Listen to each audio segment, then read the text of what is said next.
Ladies and gentlemen, the motion picture you're about to see is called The Naked City. My name is Mark Hellinger. I was in charge of its production.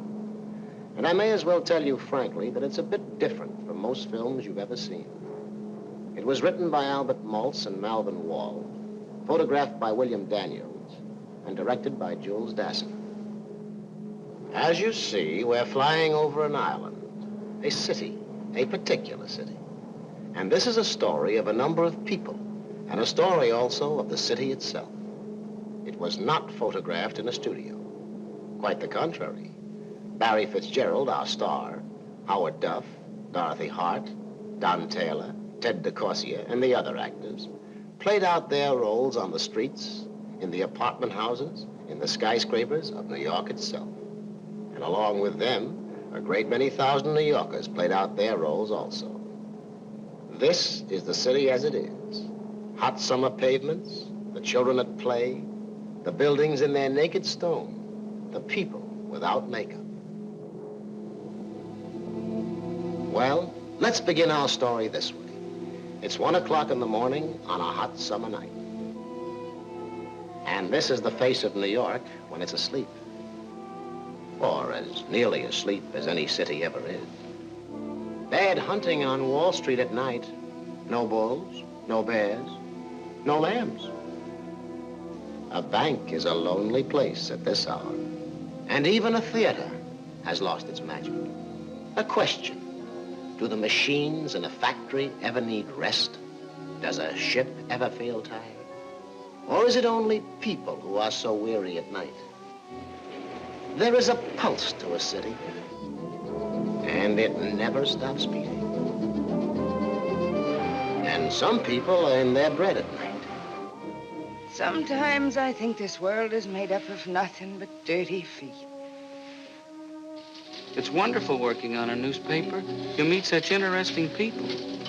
You put on a record, you take it off. You put on another. Does anyone listen to this program except my wife? And while some people work, others are rounding off an evening of relaxation.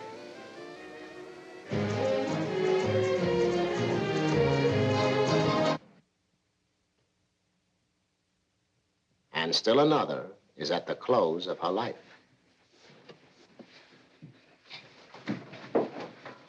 Let's go.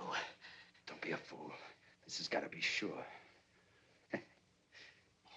Lift her up. What you gonna do?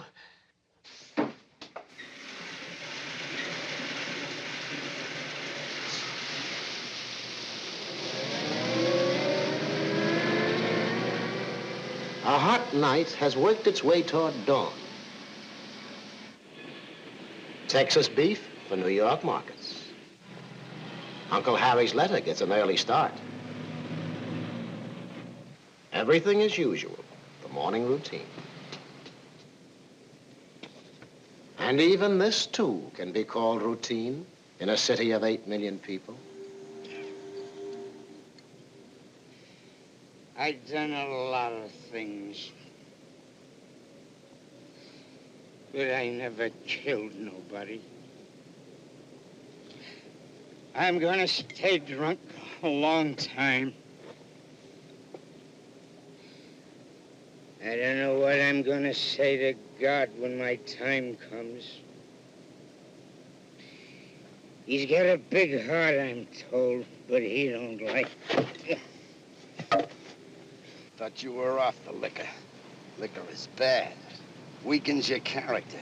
How can a man like me trust a liar like you? I can't.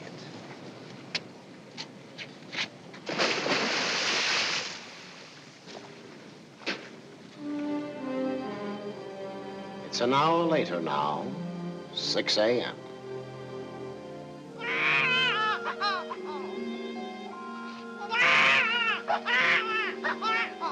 Some babies are 8 o'clock babies. Some babies are 7 o'clock babies. Why do you have to be a 6 o'clock baby?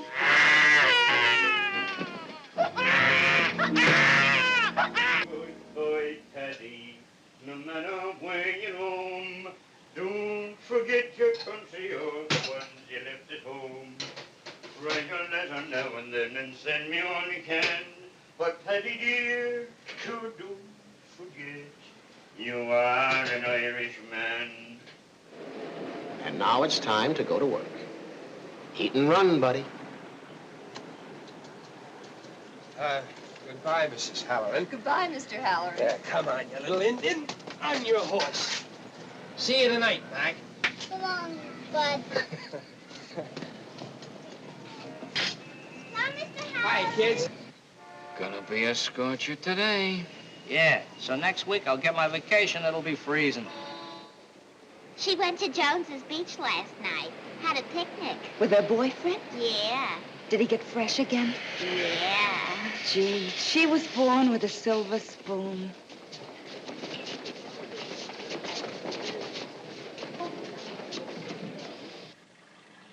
For this woman, the day will not be ordinary.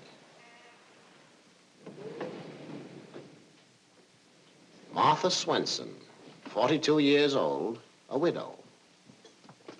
Lives a quiet life as a houseworker.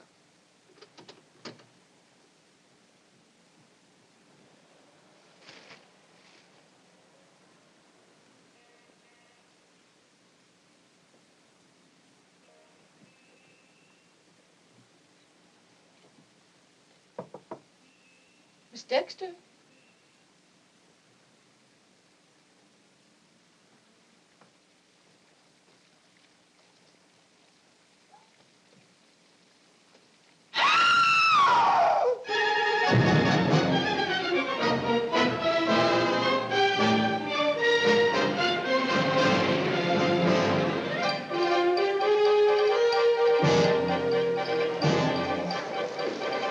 Yes? Yes? What's your name, please? Thank you.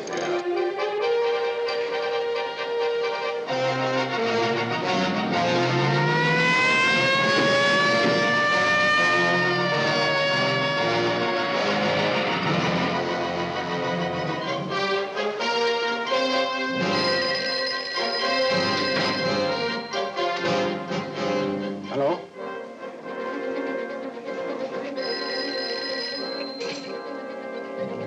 Hello.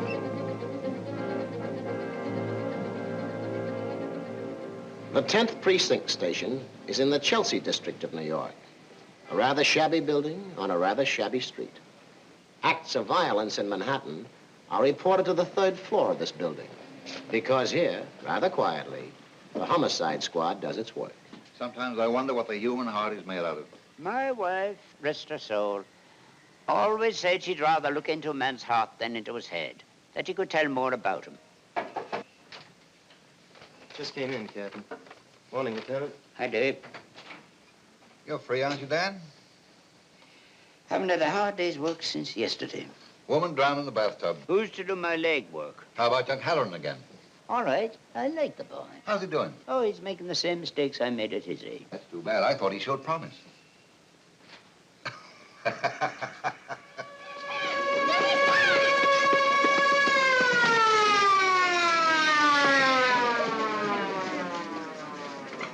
Elevator straight ahead, Lieutenant. Okay.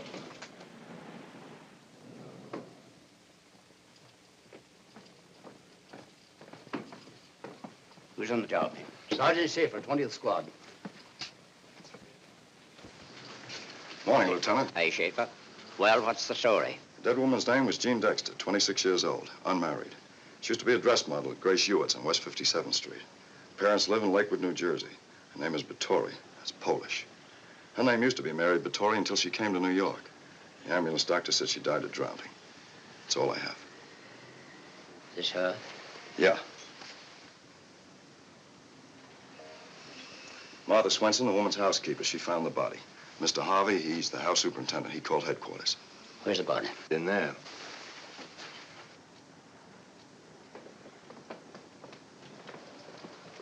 Didn't this woman drown in a bathtub, Doctor? He was on the bed when I got here. You come to work the same time every day? Every day except Thursday. That's my day off. Who moved the body?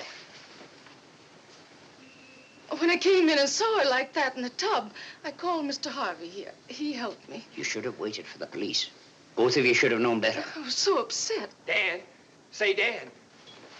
I found a bottle of pills under the bed. Looks like sleeping pills. Let me see them. I left them there. Well, thank you for that, Jimmy. This is moving day around here. I thought maybe you caught the fever. About the pills. Maybe the dame took an overdose. Jimmy, it's our obligation to wait for the medical examiner. He's a learned physician employed by the city to determine the cause of mysterious deaths. Let the good man earn his money. No accident, no suicide. Bruises on her throat, shoulders, and arms. Those slight burns around her mouth and nose were caused by chloroform. She was anesthetized after a struggle, then dumped into the tub alive. How do you know that, Doctor? By the white foam around her mouth. It's proof she drowned. New? New. Okay, Lieutenant? Okay, Doctor? Body's yours. Start working, gentlemen. Just smudges.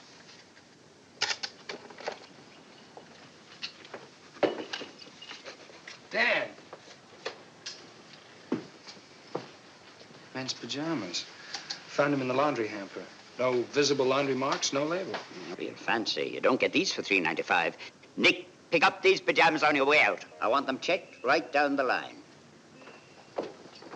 What time does the elevator boy come on in the morning? 7 o'clock. Martha, who belongs to these? Oh, I don't know, sir. I'm so unstrung. I know you are, but I think you'd like to help us. Oh, I would. She was such a sweet girl. A little while by my standards, maybe. But live and let live, I say. She always treated me fine. The pajamas, Martha.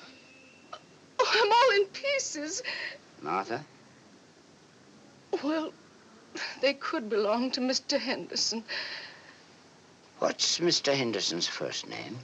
Philip, I think. He lives in Baltimore. At least that's what she told me. I only saw him once. All I know is he was an admirer of Miss Dexter's. Seems likely. Oh, I'm all in little pieces. What a nightmare. You're being a great help to us, Martha. How old would you say Mr. Henderson is? Oh, 50 about. What's he look like? Well, like I say, I only saw him once. He was coming in just as I was going home. He's quite tall, on the thin side. Anything else? Does he wear glasses? Does he? Oh, no. That's all I can remember. Mm-hmm. Do you know Henderson? Never saw him. Shoot a wire on this to Baltimore. Lieutenant. Here's the ring she was wearing. I'll phone you after the autopsy. Have fun. Always do. Sir, that ring, it's a black star sapphire, very rare. She said her brother sent it to her from India. Did she have any other jewelry? Oh, a lot. Valuable. She kept it in a jewel box, locked. Let's go get it. No. Please. Okay, you can pick up that bottle under the bed now. Check. That one there. Nick, can we open a drawer on this table? Yeah, I've gone over it. What are you doing to the furniture? Investigating it. Oh, she had chamois bags full of bracelets and rings, diamond rings. They're gone. Can you describe the jewelry? Well, most of it, I think. Fine. Schaefer, will you? Yes. Pretty little slumber pellets. Jimmy, I want to go on questioning those two in there. You start your legwork. Take the number of that prescription, see the druggist. From him, go to the doctor. Then go to the dress shop she worked at. Right. Lieutenant, the newspaper men are here. Okay, I'm coming. Getting any fingerprints, Nick? Nothing good so far. Fragmentary prints, smudges, that's all.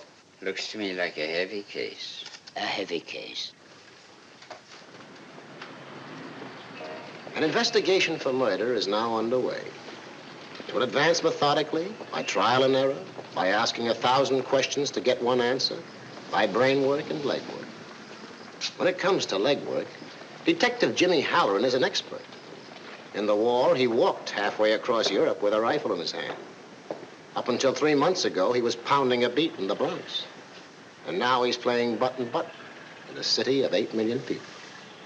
No, the druggist can't remember Miss Dexter personally. He'll have to look up the prescription.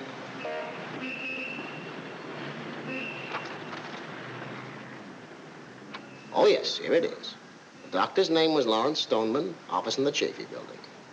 The Chafee Building, Halloran, 18 blocks south, 4 blocks west. Nick. How you doing? Not too bad.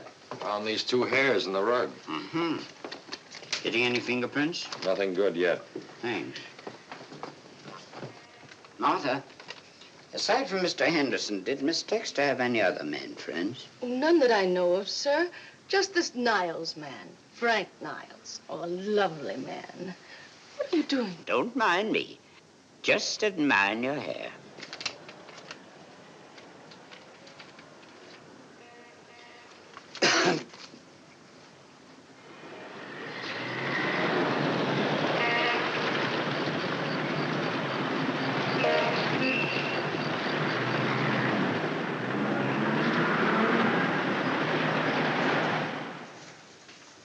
Is Dr. Stoneman in?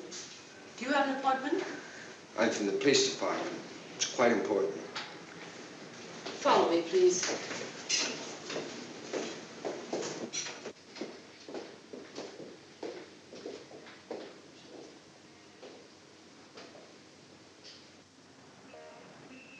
There's your city, Halloran.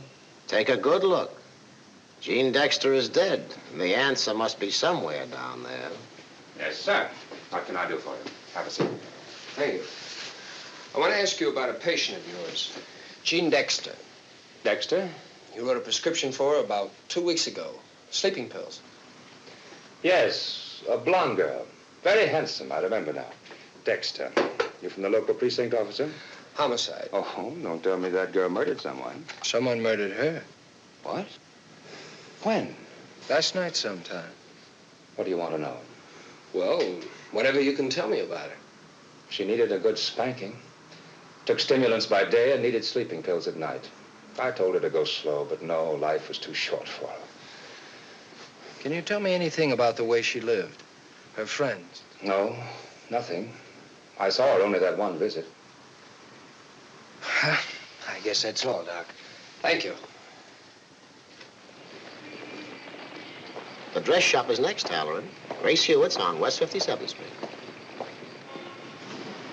Imagine me in that. I can't imagine. In the Waldorf Astoria with Frankie singing. I can't imagine. Oh, you're so uncooperative I could slam you. And somewhere in the back of her pretty head was the fixed notion that she couldn't be happy without being rich.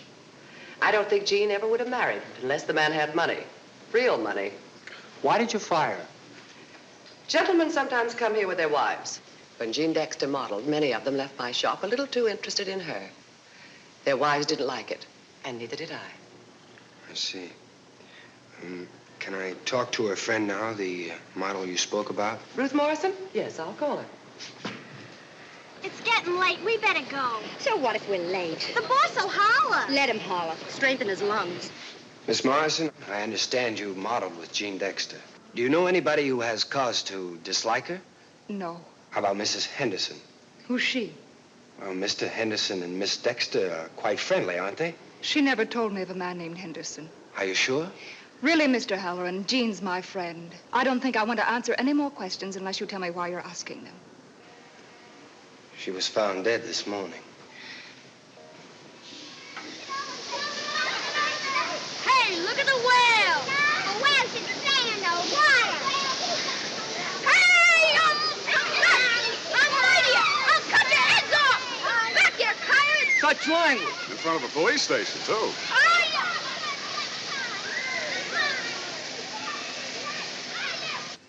No report yet on fingerprints, and Constantino's on his way to Lakewood to see the girl's parents. Got Frank Niles, Lieutenant. Have him in. Thank you for coming down, Mr. Niles. I'm Lieutenant Muldoon. Bring Mr. Niles a chair. This is Sergeant Miller. How do you do? I've never been in a police station before. Why'd you want to see me, Lieutenant? Oh, just a routine check on something. Did you ever run across a girl named, Dexter? Jean Dexter? Why, yes, we're good friends. And how long have you known her? A little over a year. She's a model. She helps me out in my business occasionally. And what business is that? Merchandising consultant. I help out-of-town buyers get woolens, dress goods, anything in the textile line. And you pay Mrs. Dexter a salary? No, just a bonus from time to time when she does something. Like what? Modeling, entertaining somebody for me. When did you see her last? Yesterday. We had lunch together. Why? And you haven't seen her since? No. Is there anything the matter? She's dead. Murdered.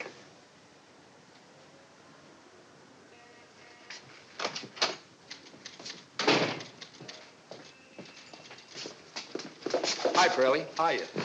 Just sit here a moment, please. Dan here? Inside talking to the guy. Lieutenant Muldoon. Dan? Jimmy. Got a girl here. Ruth Morrison. Friend of Dexter's. Models are Grace Hewitt's. Hold it. I'll call. This is terrible. I feel sick over it.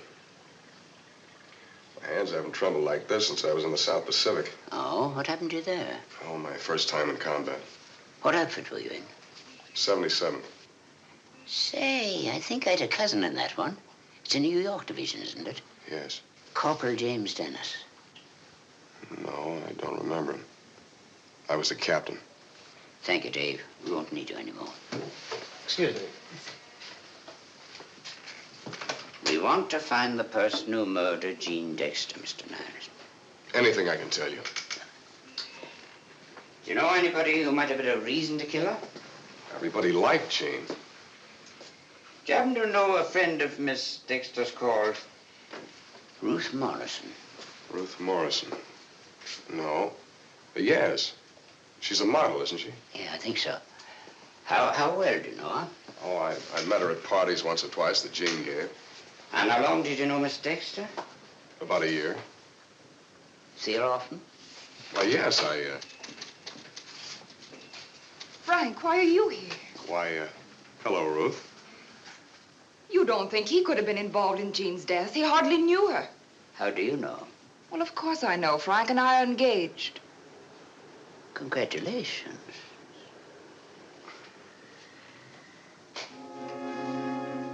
The items that make up this murder are being compiled now.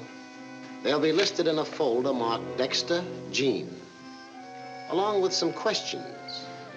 Is Henderson the murderer? Did a taxi cab take him to the Pennsylvania Railroad station? Who is Henderson? Where does he live? Who knows him? Bulletin, Police Chief, Baltimore, Maryland. Please ascertain information about resident your city. Name, Philip Henderson. Age, about 50. Thin, tall build. Confidential, quick reply, urgent. Correspondence Bureau, Police Department, New York City. Along with Henderson, one Frank Niles is now in the case. Every murder turns on a bright, hot light. And a lot of people, innocent or not, have to walk out of the shadows to stand investigation. I might be wanting to see you again. Anytime you say. Jean was my friend. And you won't leave town without letting me know. Oh, all right. Goodbye. Goodbye. Lovely young girl, isn't she? Yeah. Lovely long legs. Yeah. Keep looking at him. Pleasure.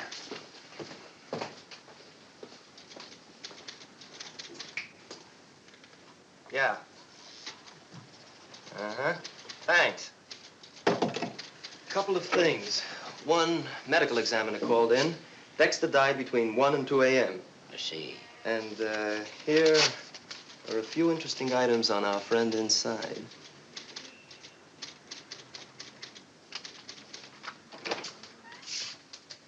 Mr. Niles?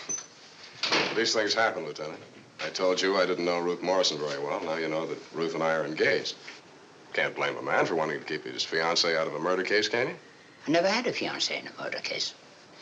Just between ourselves, you never told your fiancée what good friends you and Miss Dexter were, did you? Ruth's a bit jealous, Lieutenant. You understand.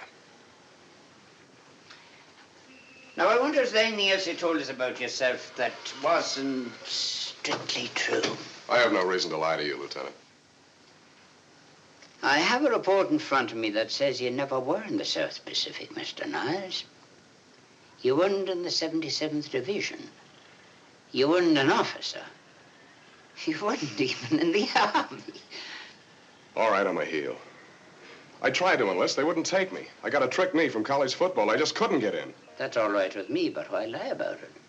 I don't know. It's foolish pride, I guess. How did you spend the war years, Mr. Niles? I was in Chicago, same business I have now. Been at it long? 6 or 7 years, since college. Doing pretty well, huh? Very good these days. Rally back. Send him in. Well, what can you tell us about Mr. Niles' business? He ain't got a business. It's a dodge. No credit rating. Dropped from his university club for non-payment of dues. Still owes a food and liquor bill of $110.83. All right, thank you.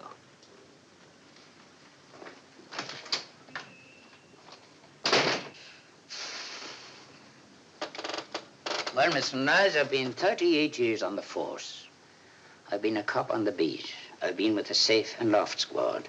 I've been for 22 years with the homicide squad. But in a lifetime of interrogation and investigating, you are probably the biggest and most willing liar I ever met. All right, I'm a liar. I'm a circus character altogether, but I didn't kill Gene Dexter. I told you where I was last night. Why don't you check on that? We're doing that right now. Okay, that's fine. I'm sorry.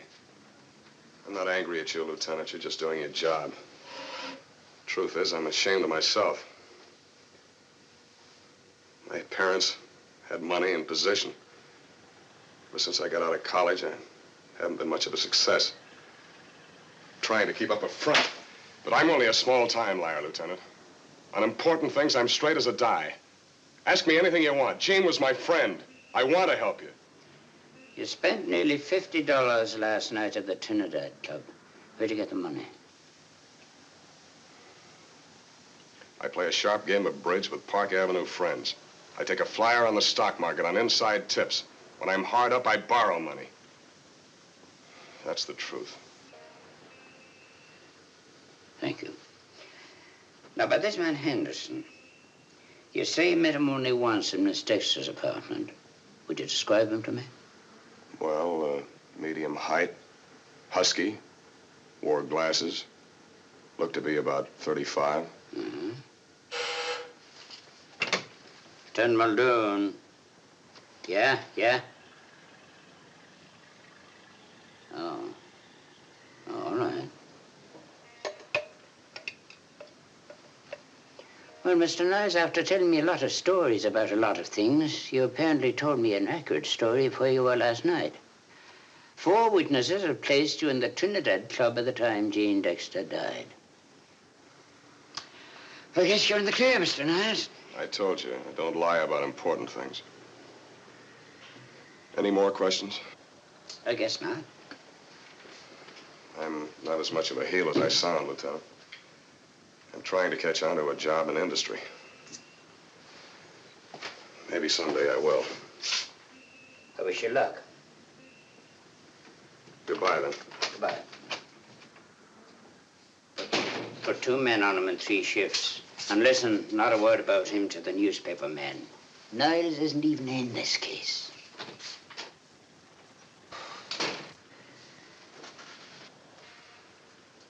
Spent $50 last night, he says. On $50 a week, I supported a wife and raised 2 kids. Sure. But you were brought up on the wrong side of the tracks. $50. It's been a long day, Niles, but now you can go wherever you like.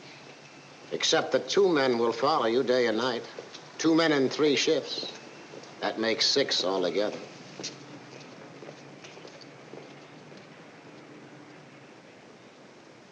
Or is it 7? The only good fingerprints we got were of the maid and Gene Dexter. Several men from the 20th Squad are still working on the case. The Baltimore police say they can't locate anyone so far who answers Henderson's description. And the pajamas in Dexter's apartment show nothing under the X-ray. They're an English import and never been washed.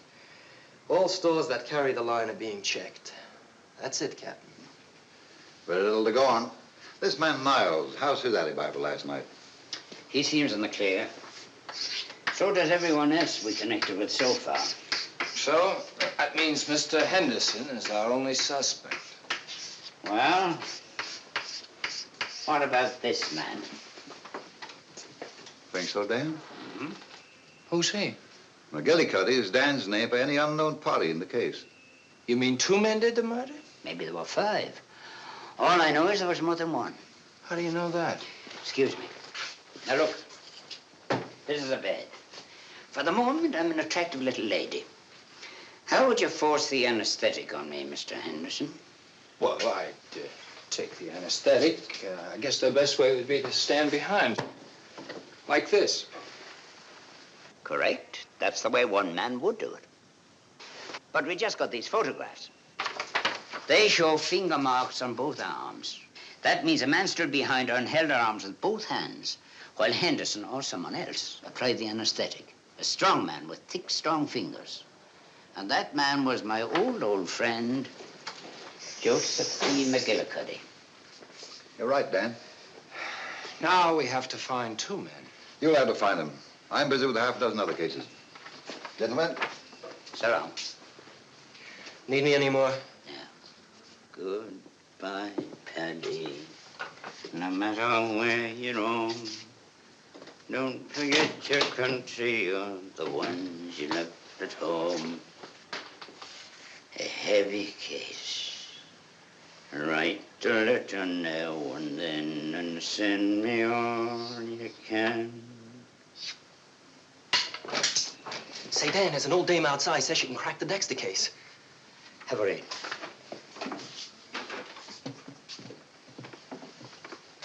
Are you the officer in charge of the bathtub murder? Yes, ma'am. This one? Yes, ma'am. I can help you solve it. Yeah? Yes. My granddaddy is sheriff of Tuckahoe County, Mississippi. Your granddaddy? Yes. I'm only in my 20s, you know. And very handsome you are, too. Yes, I know. So many men are crazy about me. I just don't know what to do. Bye now. Bye. Oh, yes. About the murder. Almost forgot. We'll have to have the front tooth of a hound dog. Yes, ma'am. Bury it 50 feet from the grave. Then, on the 3rd night, after the first full moon, the murderer will confess. Thank you, ma'am. Prices are awfully high these days, aren't they? Yes, ma'am. You're sweet.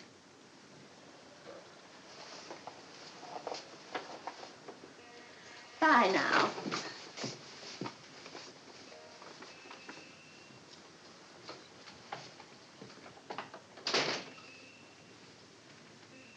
How much of that have you had in 38 years? I couldn't count it. Every time there's a headline case. We'd be lucky if there isn't a lot more. You're sweet. Bye now. Bye. The day's work is over now. People are on their way home. They're tired, they're hot, they're hungry. But they're on their way home. In the newspapers, there's a new murder story. It's hit the headlines. Full layout of pictures on page 3. It's really quite sensational. It helps while away the time. When you live out in Jackson Heights. Must have had a hard day, brother. Don't bite your nails, honey. Very few stenographers are murdered. Read about that bathtub murder? I'll say. Some figure that dame had.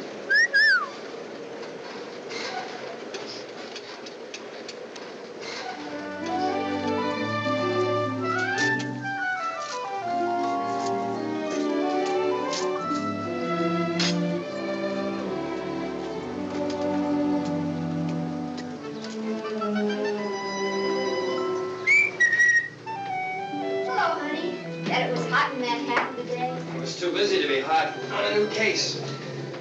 Subway was a furnace, though. Wow. You too warm to say hello? Mm-hmm. You got your nice cool dinner, jelly tongue. Swell, I'm starved. Stop holding on to me, will you? Huh? Let me go. Let me go. There's Billy. I put him to bed. So early? Listen, dear, I'm sorry to tell you this, but you've got a nasty job to do before dinner. What's the matter? Billy has to have a whipping. Why? He walked right out of the yard, crossed Northern Boulevard all by himself, and went to the park. Well, I'll give him a real talking to. Oh, no, you won't. You'll give him a real whipping with a strap. Oh, with a now, strap. just a minute. I know you don't believe in whipping a child. Well, neither did I until now. I know. But do you want Billy run over by a truck? Look, I've reasoned with him. I've pleaded with him. I've threatened him. But the minute my back is turned, he's off. Well, he's a spunky kid, Jane. I don't want him to be a dead kid. No. Go on, then. Get it over with. Yeah. Yeah, I guess I'd better. Right after dinner. Jimmy? Oh, now, look, honey, I just can't go up there and take a strap to that boy. I have to work up to it a little bit. I think I was asking you to kill him. Well, if you think it's so easy, you whip him. Me? That's not a woman's job. Well, why does it have to be a man's job? It's always a man's job. Who says so?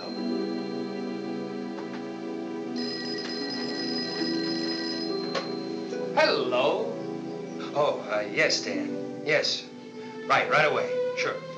That does it. I have to meet Muldoon right away. Want dinner? Well, save it for me. I'll grab a hamburger meanwhile. Oh, I wish you were an ice cream salesman or something. I don't like this night work. I don't like it every time you strap on that gun. If I were an ice cream salesman, I'd get fat. Then you wouldn't like me. I don't like you now. Oh, yes, you do. Well, remember, you've got a job to do before you leave this house. What? Billy. Oh, I can't stop for that now, honey. Halloran, you're a coward.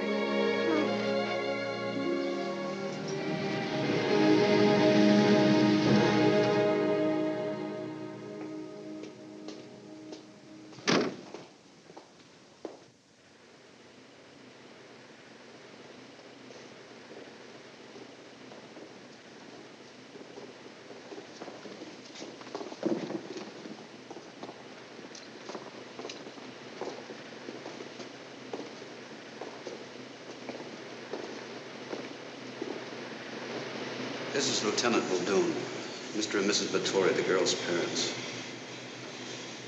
I told her. I knew she'd turn out no good. All these young girls. So crazy to be with the bright lights.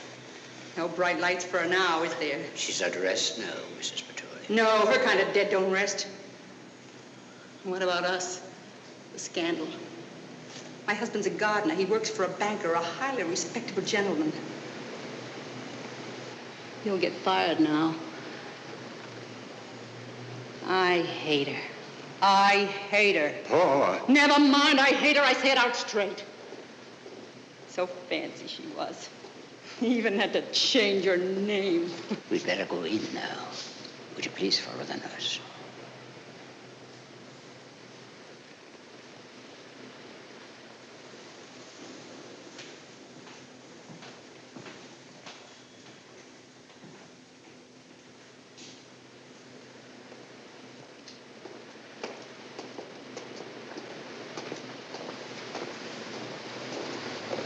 I do hate her. I do.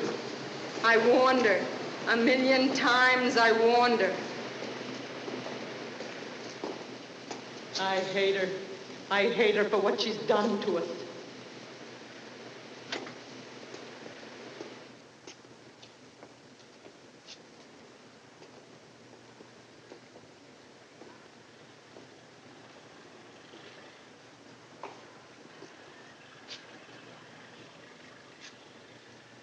Please tell me if she's your daughter.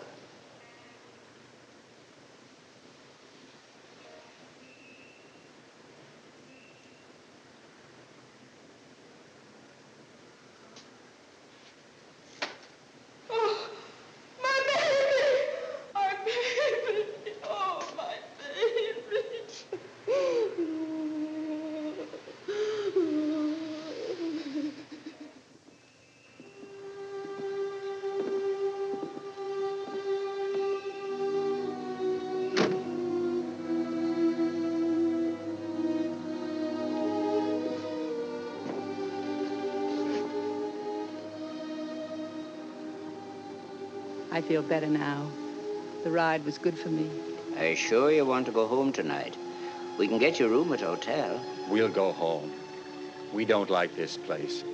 This fine city. You don't know who did it, huh? Not yet. Did you ever see this ring? Your daughter told someone it came from a brother in India. We only had her. No other kids, no boy. I see. And did your daughter ever mention a man called Henderson? We don't know any Henderson. We haven't seen Mary even for 6 months. She was too busy to come see us. Who knows what she ran around with? She's dead, Mama. Don't. A good girl, I swear it. It's my fault, maybe. I didn't do better for her. When she was 15, she was working already. The 5 and 10 cent store. Oh, it was hard. Depression time. Hard. So what? She's the only one didn't have it easy. Other people had it worse. Was that a reason to leave home? To change your name? Wanting too much. That's why she went wrong. Bright lights and theaters and furs and nightclubs. That's why she's dead now. Dear God. Why wasn't she born ugly? Mrs. Vittori. Oh, what a heartache. You nurse a child, you raise it, pet it, you love it, and it ends like this.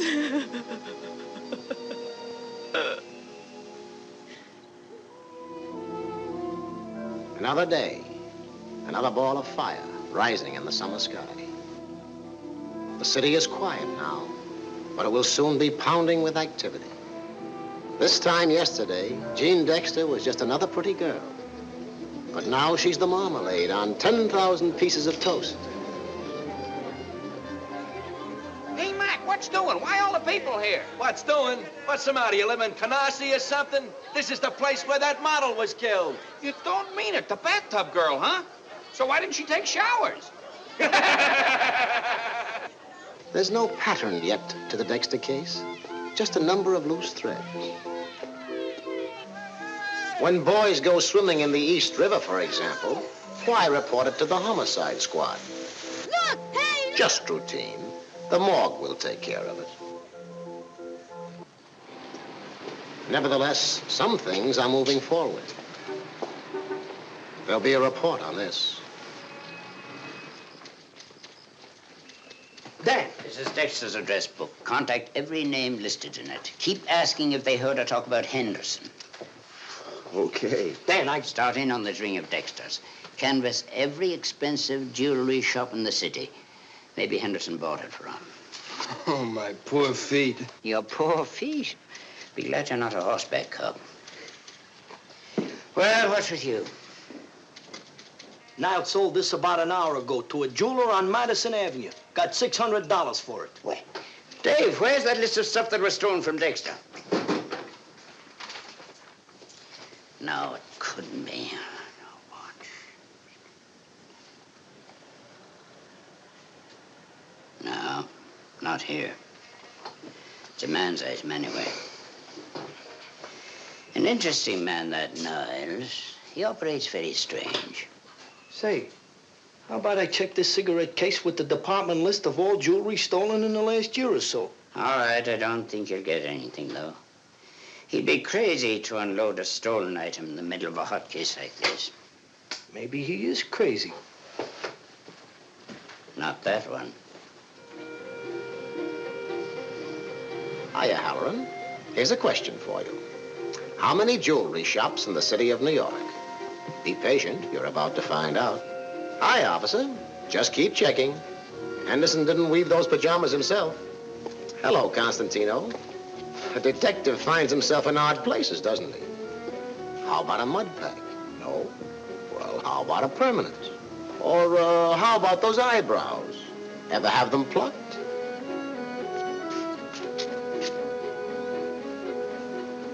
Ask a question, get an answer, ask another. If Jean Dexter isn't remembered here, check it off. You've got her address book, Constantino. Get going. How are your feet holding out, Halloran? How are you doing with that ring? Would you be interested to learn that there was a confession in the Dexter case only 10 minutes ago?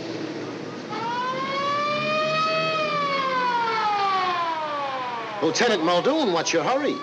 There's been a confession. The case is all washed up, isn't it? He's in there, Lieutenant. I caught him trying to get in the kitchen by the back door. He's a grocery boy in the neighborhood.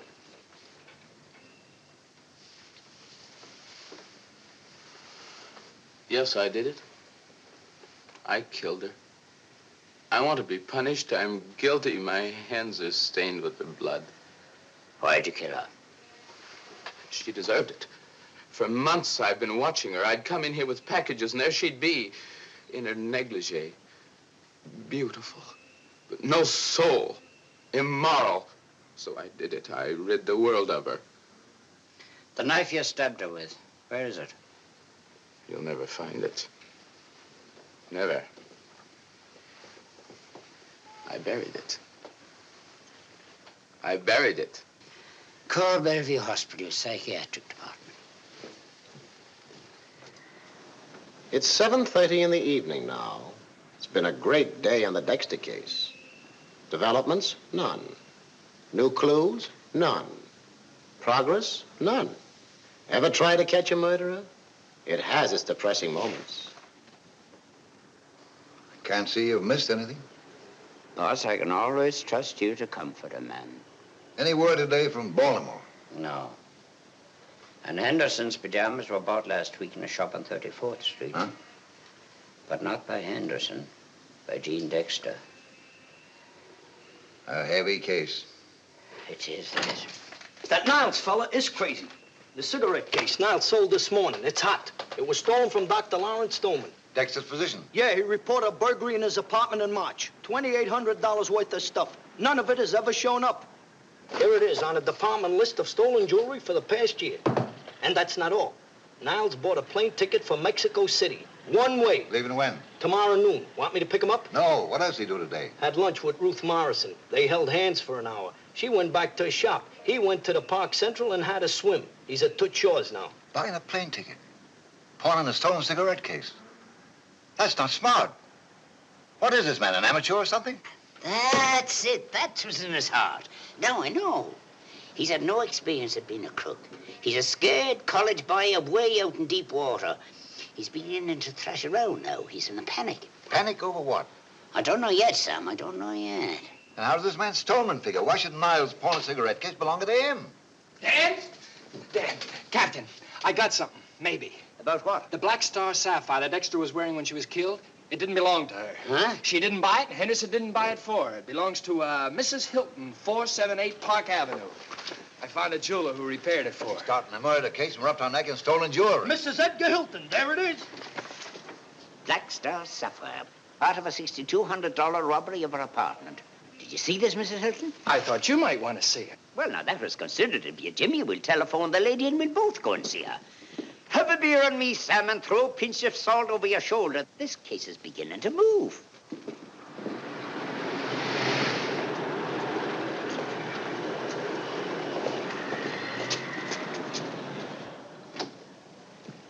Lieutenant Muldoon, Police Department. Mrs. Hilton is expecting you. Come in, won't you?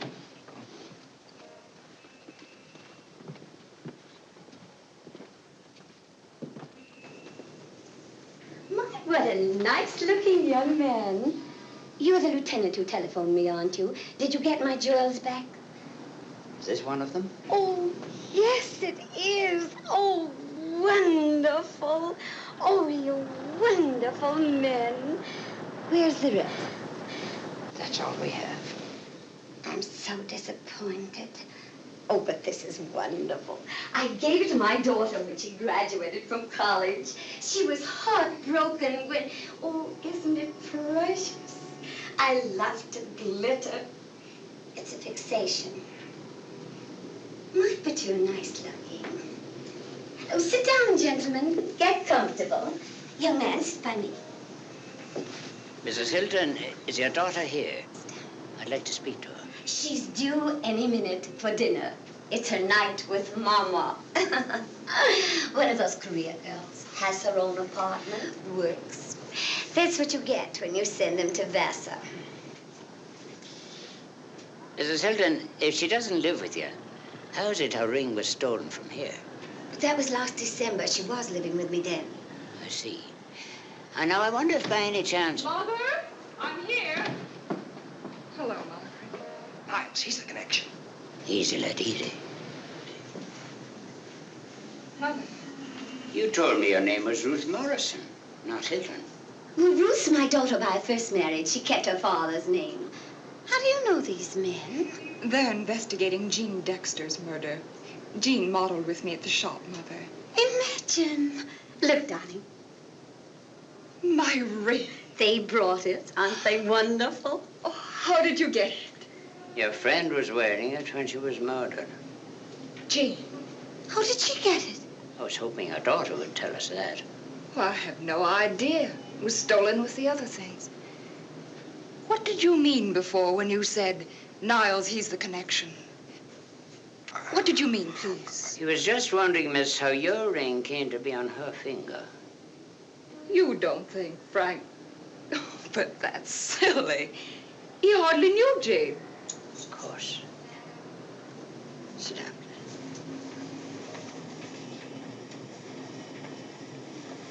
Excuse me, miss. Is that your engagement ring? Yes. Can I look at it?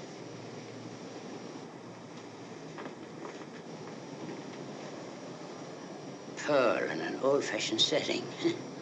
Unusual. Jimmy? What are you doing? I'm sorry, miss. We're checking your ring to see if it was stolen. This is fantastic. Do you honestly think that either Frank or I had anything to do with Jean's murder? I'm only earning my salary, miss. Ben, when did Niles give you this ring? About 6 weeks ago.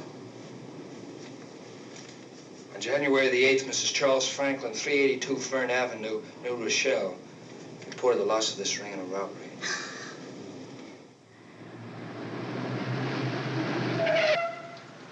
Niles in? Went in about a half an hour ago. Alone? Yeah, apartment 6E. You can go home now. Thanks, I'm dead. So long. Good night.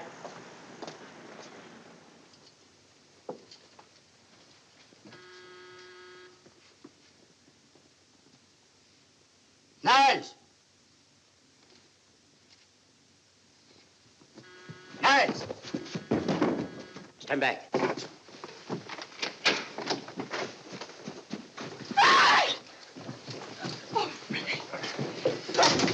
Darling. Dan, in here! It's the police! Stop or I'll shoot!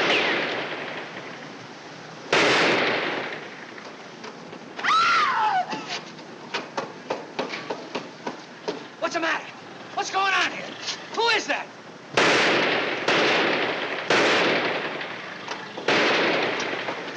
Somebody get help! Help! Help!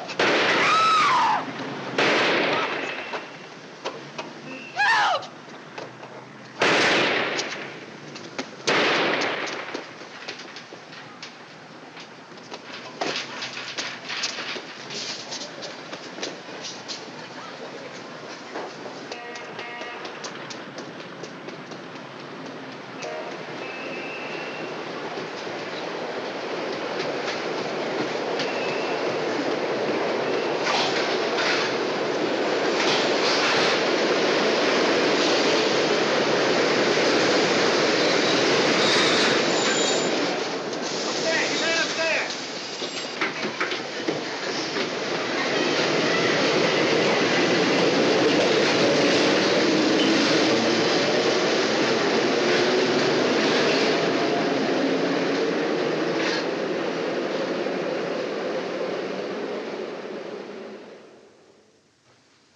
Frank. Frank. Maybe some whiskey would help. Whiskey's not the thing to mix with chloroform. Suppose you go into the kitchen and see if there's a spot of coffee on the stove. It'll do fine even if it's cold.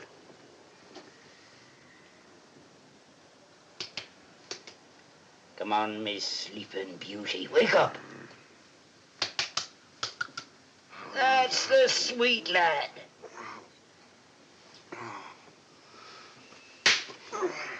I found some cold tea. That'll do fine. He's waking up now. Oh, Frank, darling.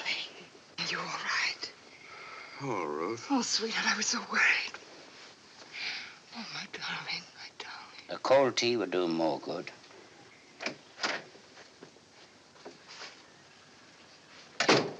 Got away on the elevator. Did you give it a radio? Sure. Get a look at him? No. He was a husky guy, that's all I got. What is that? Same anesthetic that was used on Dexter. I think this is our friend McGillicuddy again. Well, hello. How are you feeling? Got a head like a beehive. Is that towel wet? Want any more tea, darling? No. Well, you're thinking up a nice story about what didn't happen. Supposing you tell us what did.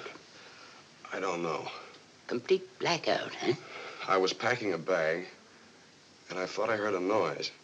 Just as I started to turn around, I got hit. I remember falling to my knees, and that's all. Now, listen, Niles. You came very close to not waking up at all. The party that killed Gene Dexter tried the same business on you. Who was it? How on earth would I know? If you're afraid, I'll guarantee you police protection. If I knew, I'd tell you. I'm not a fool. You suppose I enjoyed this? Any guess who it was? Must have been a burglar. Came in through the fire escape, I suppose. A burglar? Maybe he stole something.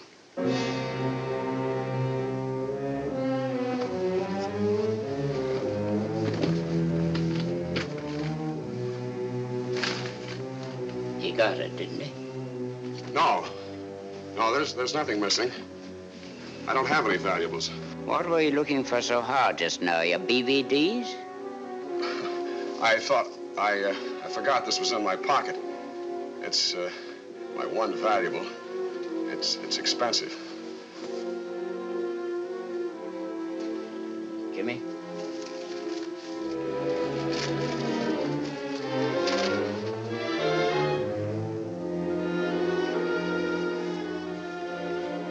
What are you doing? Why'd you come down here anyway? You want to know something, Lieutenant? You're going to have a lawsuit on your hands. You can't... Policy, Brock. 85 West 68th Street reported the loss of this cigarette lighter 3 weeks ago. Night burglary. What kind of a deal is this? You tell us. If you think I'm a thief, you're crazy. Honey, this is the craziest thing I ever heard of. Sweetheart, this is a terrible thing to ask you right now. But my engagement ring. Where did you buy it? What? Frank, darling, please. Where did you buy it? That was from a private party. Who, Frank? I can't tell you. Please, sweetheart, you must. Where'd you get the cigarette lighter? Where'd you get the cigarette case you sold this morning? Frank, tell them. Please, tell them. Why'd you buy a plane ticket for Mexico City? Why, What ticket? When? You were supposed to leave at noon tomorrow. Is that true? Frank, is it true? It was a business trip. We had lunch today. Why did Something you... came up this afternoon. You're lying. You bought the ticket in the morning.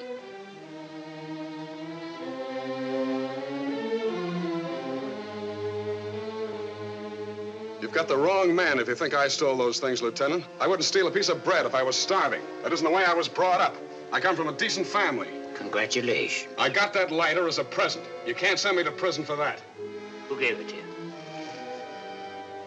Gene Dexter. Now, you prove she didn't. And the cigarette case you sold this morning? The same. And my engagement ring. Sure. Gene gave me that, too. My engagement ring. You heard me. No, no, Frank. Don't say a thing like that. That would be horrible. And I know it's a lie. You hardly knew Gene. I'm sorry, Ruth. I don't believe you. Frank, I love you. I'll marry you now, tonight.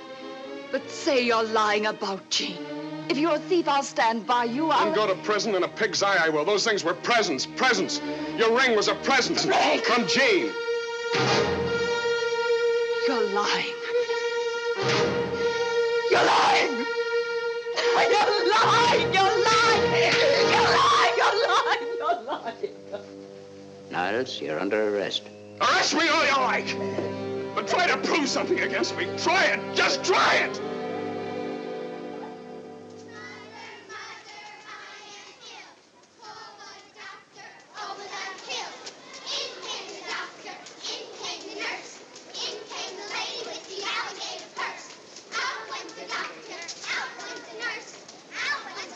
With the alligator purse.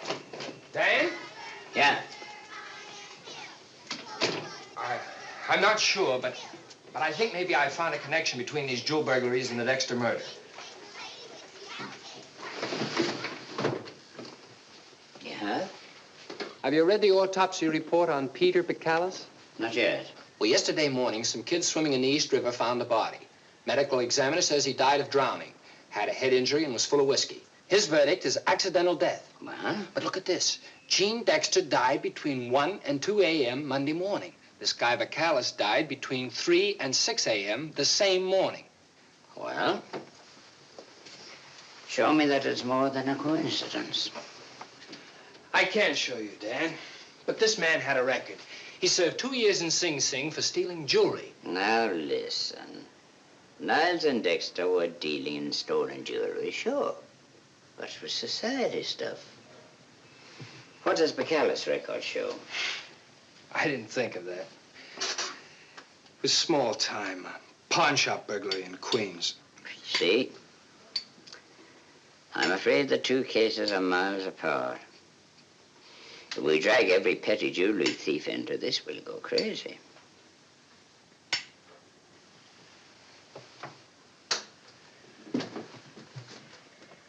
You're not convinced, are you? I don't know, Dan. Trouble is, where are we in the Dexter case? Well, we send photos of Niles and Dexter to every police department in the East. They'll check all jewelers. Where can that lead? Well, that's the way you run a case, lad. Step by step. Oh, I suppose so. Look, Dan, do me a favor. Let me waste some time on this Bacalus angle. Okay, lad. Swell. Phone in once a day. Right. By the way, this is only the third day of the Dexter murder.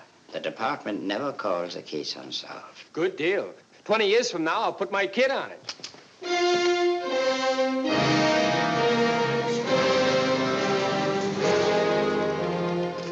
Bacalus parole officer was Charles Meade, county courthouse in the Bronx. Charles Meade? Yep.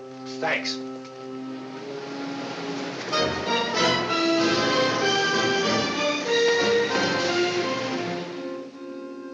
Well, tell me this, Mr. Meade. Do you think Bacalus could get so drunk he'd fall down on the pier, hurt himself, and topple into the river? I doubt it. He seemed like one of those steady all-day drinkers. Always with a load on, but never wobbly. Who was his arresting officer? Patrolman Albert Hicks. Long Island City Precinct. What do you know? Right on my doorstep. Thanks.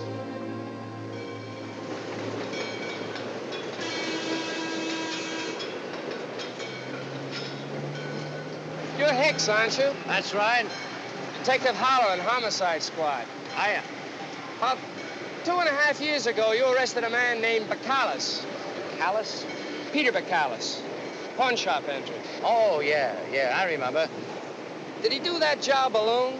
No, there was another guy with him, a fella he called Willie. Willie? Yeah. What happened to him? He got away by the neatest trick I've ever seen. I nailed Bacalus in the back alley, and he yelled, "Beat it, Willie." And this other customer throws a chair through a plate glass window, dives right after it, and comes up on his feet like an acrobat. Then he's off like a streak. How was this fella built? Oh, big, like an all-American fullback. And listen, something funny about him. One of the things the owner reported missing was a harmonica. Now, there's no resale value in a thing like that, so I always figured he must have liked to play one. Maybe you're right. Much obliged.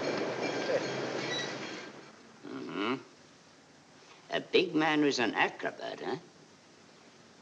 Jimmy, I don't know where you're going, but I'm going to start in and help you. I'm giving you Fowler and Constantino beginning tomorrow morning. Thanks, Dan. Good night. His name is Willie, maybe. He might have been a professional acrobat, maybe. He might be the man we're looking for. Maybe. Oh, yes, he's a big man. Only 500,000 big men in New York.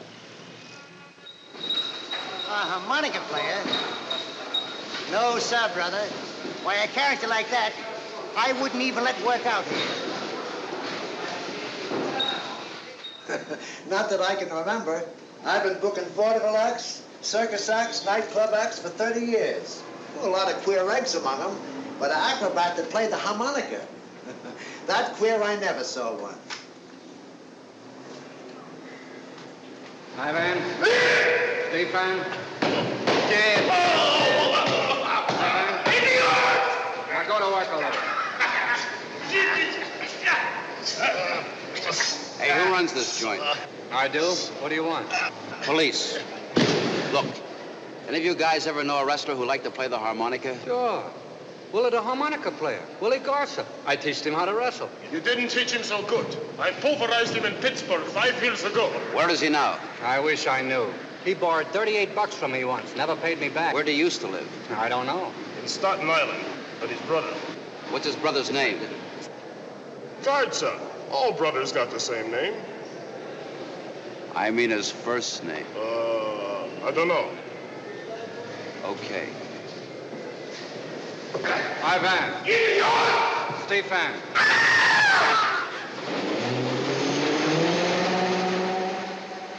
Know what my kid did the other day? Crossed Northern Boulevard all by himself. Yeah? Shows the kid has nerve. My wife was sore for a few minutes. Big deal. We haven't got any kid, and my wife's sore all the time.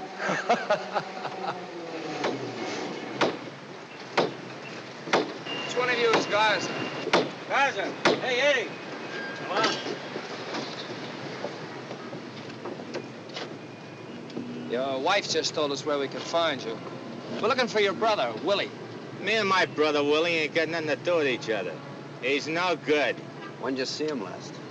Oh, 3 months ago about. He tried to sell me a diamond ring for my wife. I told him to go blow. Any idea where he lives? He had a room somewhere around the Williamsburg Bridge, all I know. Got a picture of him? No, but when he was wrestling, the newspapers printed his mug a few times. That's it. Okay. Hey, if you send him up, do me a favor, will you? Throw the keys away.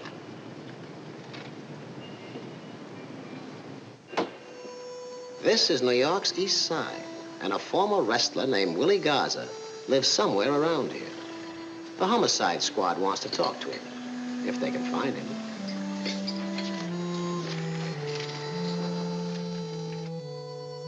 Nothing to it, boys. Just spot this guy out of 500,000 people. Lady, ever see a man looks like this? Mister, ever see a man looks like this? Lady, ever see a man looks like this? You go home, you go to bed, you get up, you start all over.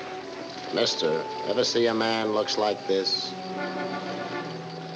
Mister, ever see a man looks like this? Hello, Dad. Jimmy. No, nothing so far. Oh, sure. I'll keep going. Yeah.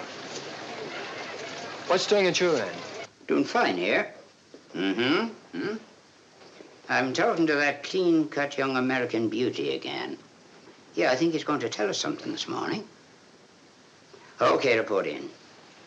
I've told you everything I know. Oh, no, you haven't, Sonny. But you will.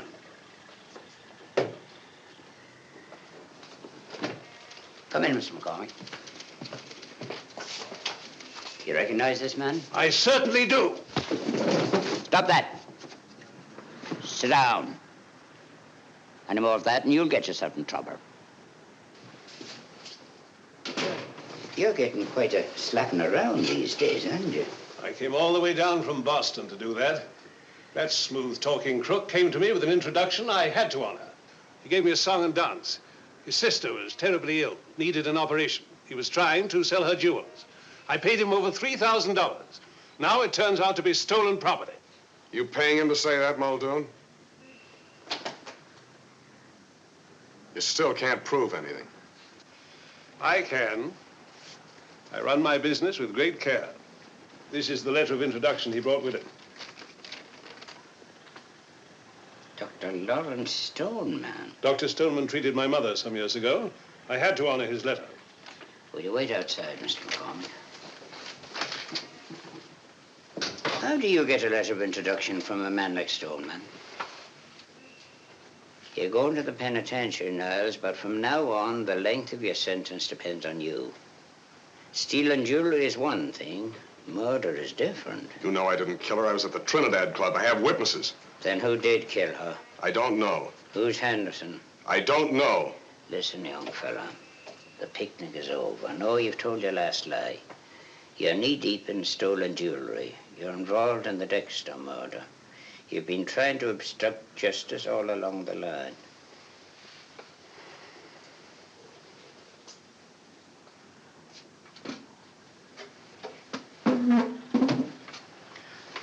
Now, you're going to tell me what I want to know, or if it's the last thing I do in this department, I'll get you 20 years. Now, that's the truth, sonny boy, and you know I'm not bluffing. Who's Henderson? Who's Henderson? Stoneman. It's Dr. Stoneman.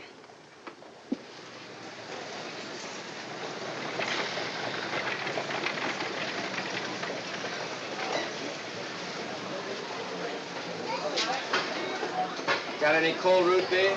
Like ice.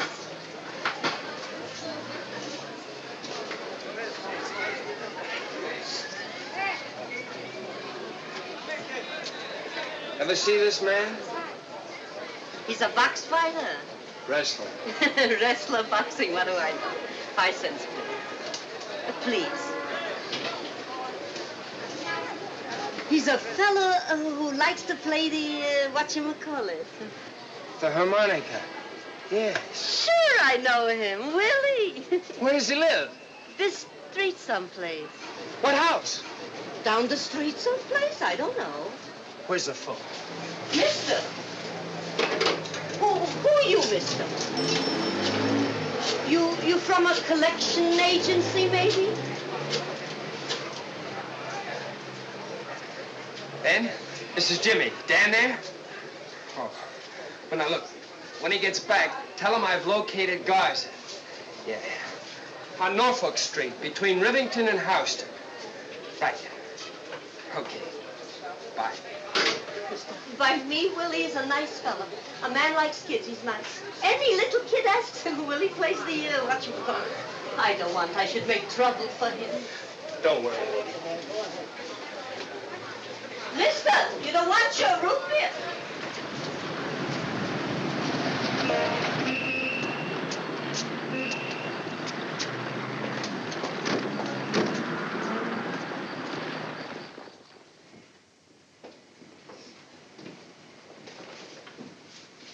Lieutenant Muldoon, Police Department. Is Dr. Stoneman in?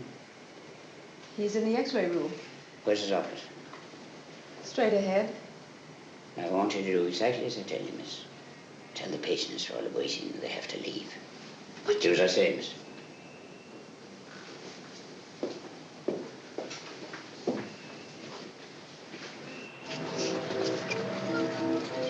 You kids know a man who lives around here, the name of Willie Garza? No, I don't know. Plays the harmonica? I know him. Willie. Where's he live? Across the street, the corner house, I think, or the next one. Good girl. Superman.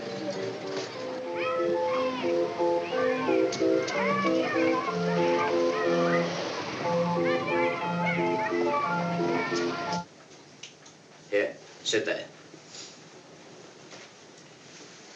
And don't say anything. This is really unheard of. Yes, I know, ma'am. Now, tell Dr. Stoneman someone out here has to see him. Tell him to leave his patient and come right out.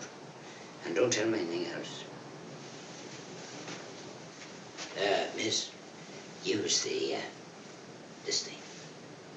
I'll lose my job over this.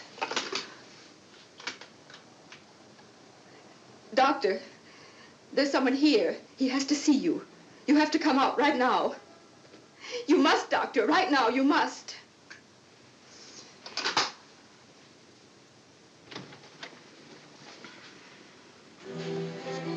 What are you doing here? Who are you? Lieutenant Muldoon of the Homicide Squad. Do you go under the name of Henderson? Yes. You've been a long time getting it. Almost a week. You're under arrest for the murder of Jean Dexter. No. I couldn't do anything like that. If anyone did it, it was he. Finished now. What's your relationship to Niles and Dexter? A lamb led to slaughter. An idiot. Robbed of self-respect. I saw her a year ago in that dress shop, and from then on I was drunk with her, lost. For 6 months now, I've known they've been using me. I was their tipster. Me. Stolen. What do you mean? They used my social connections. My wife is a party giver. Jean would find out for me who was going to be there. It was only after months that I realized when anyone came to my house, his apartment was robbed the same night. Why didn't you go to the police? Why doesn't a drug addict stop taking drugs? She kept promising each time was the last. I believed because I was afraid to go to the police. I was afraid of the scandal. Did you arrange the burglary of your own apartment? Yes, I even came to that. I was frightened. I had to wallow in my own filth. What proof have you that you didn't kill Dexter? Proof? I was someplace else. Miss Owen, my date book. Yes, a birthday party at the Broughtons. Will you testify in court that Niles and Dexter committed these burglaries? No. No, they were the fixers, the smart ones. They used me one way. They hired other men to do the actual robberies. Who? I don't know. Miss Owen. My practice. No, don't cry. You will call Dr. Bernard. Only don't let me have to see anyone. Not my wife, no friends, no lawyer. Just lock me up and hide me away. Me. Stolen. That's impossible. I won't have it.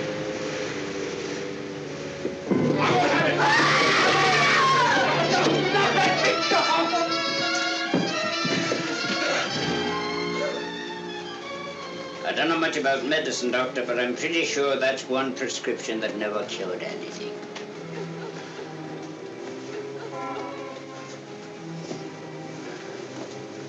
Thanks, Niles.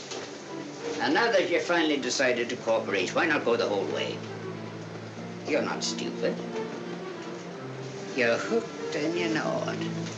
So why not spill the rest? Who did the job for you? Who was it? Who was it? Willie Garza. He and Bacalus. They wanted more of a cut from the robberies. Garza killed Jean, and later that night, he killed Bacalus. I loved Jean. I had nothing to do with it. It was Garza. Garza. Garza.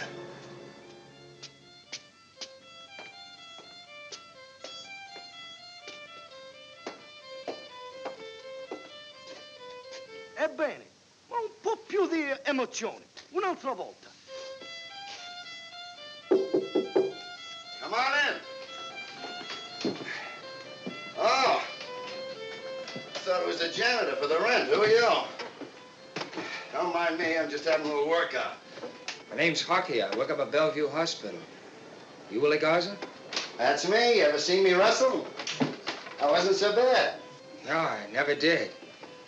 Patient up at the hospital gave me your address. Asked me to see you. Yeah? Oh. Bacallis, his name is. Pete? Yeah. What's he doing in the hospital? Almost got drowned. Fell in the river when he was plastered. Some guy in a tugboat fished him out. You don't say. Ah, that Pete. Can't leave the booze alone. So, what does he want from me? He says he wants to see you. You know what he wants? He wants money. Some condition I'm in, eh, brother?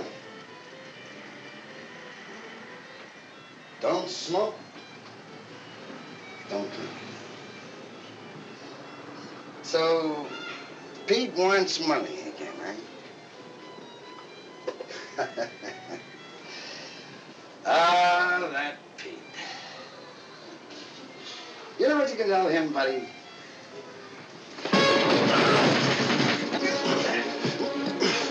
Lay still, or I'll snap your arm like a wishbone.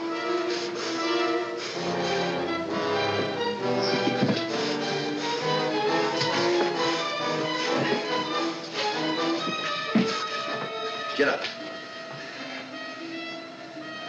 Copper, right? Yeah. Just because I was a wrestler, everybody thinks I'm dumb. I'm not dumb, I'm smart. Now, how did I know you were a copper? Because nobody knows where I live, not even Pete the Callous. If you're smart, you'll come down to headquarters with me. That wouldn't be smart. You know why? Because Bacallis ain't in Bellevue. He's in the morgue. Turn around. Turn around. Don't be a fool. I'll prove I'm a smart copper. You know how? You're scared right now I'm gonna rub you out. But I ain't, because I'm smart. Rub out a cop and you'll really get the chair. All I need to do is put you to sleep. Then I'm off. Try and find me. This is a great, big, beautiful city. Just try and find me. That was a rabbit punch, copper. And it's strictly illegal. Yeah, he signed it. Wait a minute, Ben. Freddy, keep noise away from the newspaper man. Yes, sir. And listen, Ben, when Howland calls in, or Fowler or Constantino, tell them that Willie Garza may be the gimmick in this case. When did Howland call in? Was he alone? Now get this. Send out an emergency. Rush every available squad car. Block off the streets around it.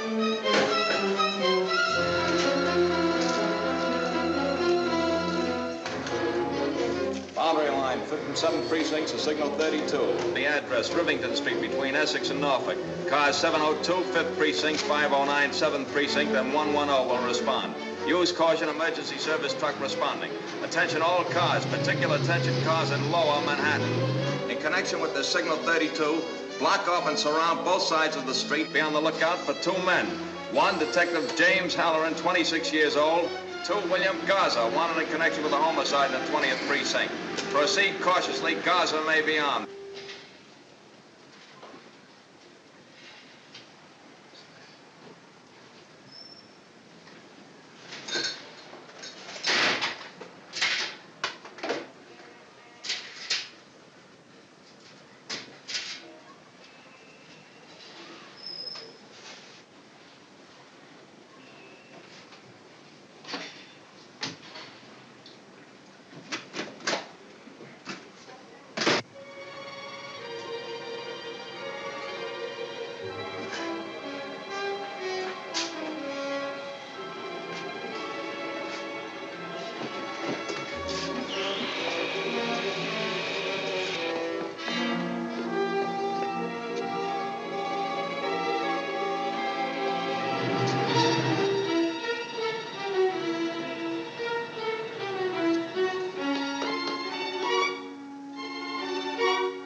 You've lost him, Halloran, haven't you? Well, he's a tough cookie. You better follow routine now. Report in.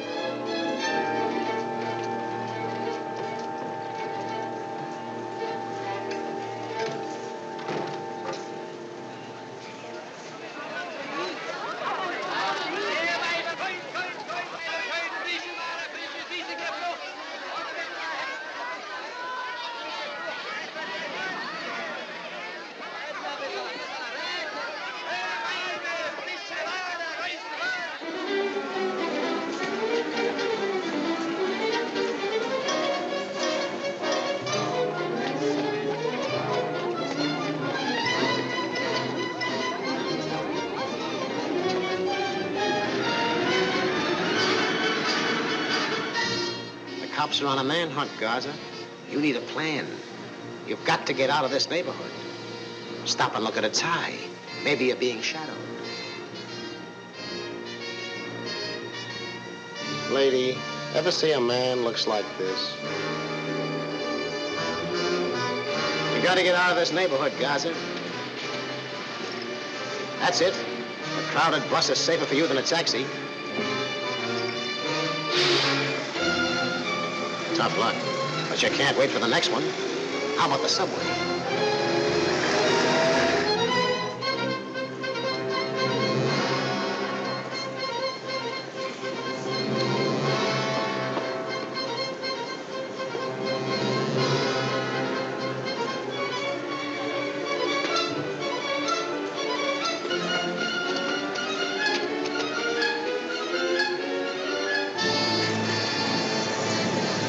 Wait a minute, fella. I'll tell you when. Okay.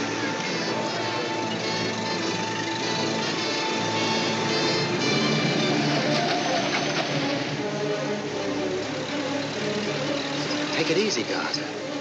Don't run. Don't call attention to yourself.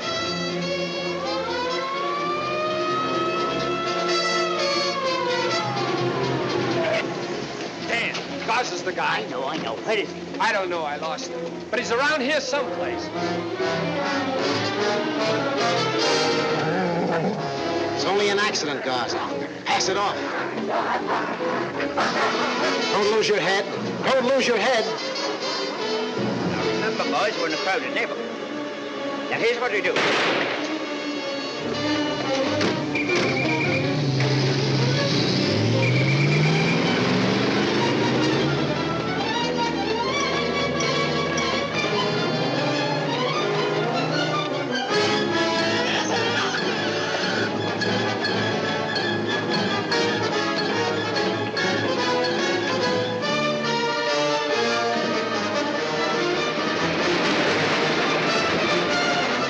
It's Garza.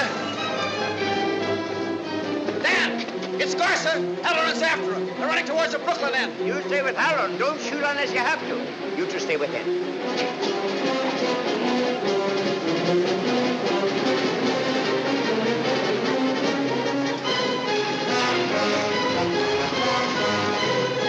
Get radio. Have them send a car from the Brooklyn end. You both, get in. You two, cover this end.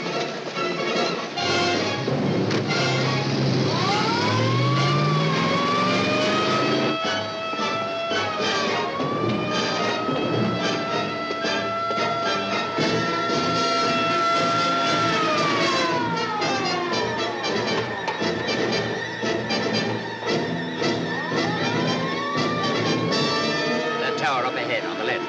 You boys will get out there. Watch for Garza from that angle. Right.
boys.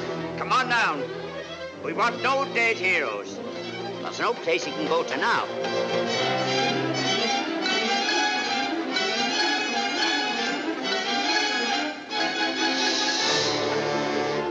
Gaza! Come on down. You've got a chance if he come down now. I'm telling my men not to shoot.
Give you 100% in acrobatics.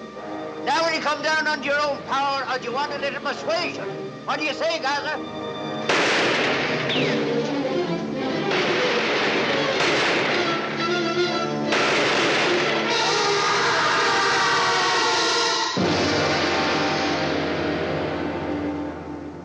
It's 1 o'clock in the morning again. And this is the city. And these are the lights that a child born to the name of Batory hungered for. Her passion has been played out now. Her name, her face, her history were worth 5 cents a day for 6 days. Tomorrow, a new case will hit the headlines. Yet some will remember Jean Dexter. She won't be entirely forgotten. Not entirely. Not altogether.